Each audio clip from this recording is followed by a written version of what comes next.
গতকাল রাত থেকেই বৃষ্টি হচ্ছিল এক নাগাড়ে। এই বৃষ্টির জন্য সকালবেলায়ও কিন্তু চলছিল। তো যাই হোক, রাত্রেবেলা বৃষ্টি হলেও যদি সকালবেলার দিকে একটু কম থাকে তাহলে সংসারে কাজকর্ম করতে বেশ ভালো লাগে। কিন্তু এই বৃষ্টির জন্য কেন যায় না, কাজকর্ম করতেও মনের মধ্যে ভালো লাগে না। কাদা জলে আবারও চলে আসলাম ছোট্ট একটা মিনি ব্লগ নিয়ে, কারণ তোমরা মিনি ব্লগগুলো দেখতে ভীষণ পছন্দ করো।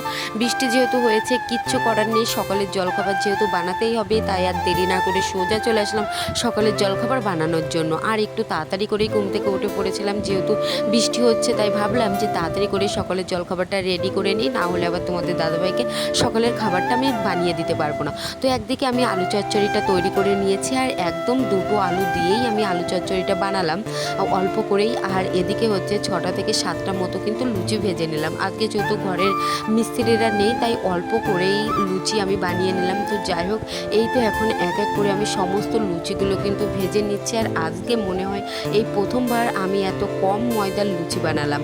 তো এখানে আমার লুচি ভাজা প্রায় শেষের দিকে, আর একটা ভেজে নিলেই কিন্তু রেডি।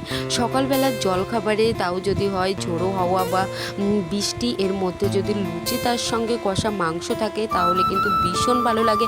তো যাই হোক, যেখানে যেরকম সেখানে সেইভাবেই কিন্তু মানিয়ে নিতে হয়, বা আমাদেরকে কিন্তু এক একটা দিন পার করতে হয়। তো এখানে হচ্ছে আমার লুচি বানানো হয়ে গেছে। এবার সমস্ত কিছু গুছিয়ে নিয়ে সোজা চলে যাব হাজব্যান্ডকে দেওয়ার জন্য। তো এবার আমি সোজা চলে আসলাম ঘরে। ও ঘুম থেকে উঠেই কোনো রকম একটু মুখটা ধুয়েই এই তো খাওয়া দাওয়াটা কিন্তু করে নিচ্ছে। সকালের জলখাবারটা বিছানার উপর দেই বলে অনেকেই নানান কমেন্ট করেছো। তো দেখো, নিরামিষ জাতীয় খাবার হলে ওকে বিছানার উপরই কিন্তু আমি দিয়ে দিই খাবারটা। তো যাই হোক, ভিডিওটি কেমন লাগলো